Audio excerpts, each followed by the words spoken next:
close today. So I think as those businesses start shifting into, we want weekends, we want nights, we want to stop worrying about the wire cutoff time, then you're going to see more and more use cases move over. The bar example that I love, just because, like, honestly, when do you think about like splitting bills? That's really P2P, right? And so there is a bit more on that with like a directory and such that has to be built out in the ecosystem to make that really feasible.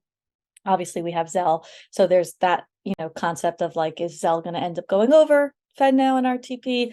But I do think we're going to slowly get there. So back to your original question, with the logical kind of way we'll get there, banks will join, and they will join as receive only first.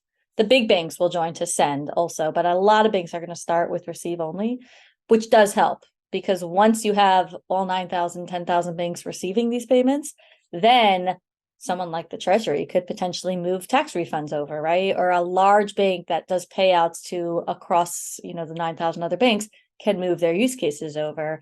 You've got the Venmo, PayPal payouts. To your point, RTP already kind of set the stage. That does go over the RTP network, but only if the receiving bank is on the RTP network. And so it's got to kind of grow. That network effect has to happen.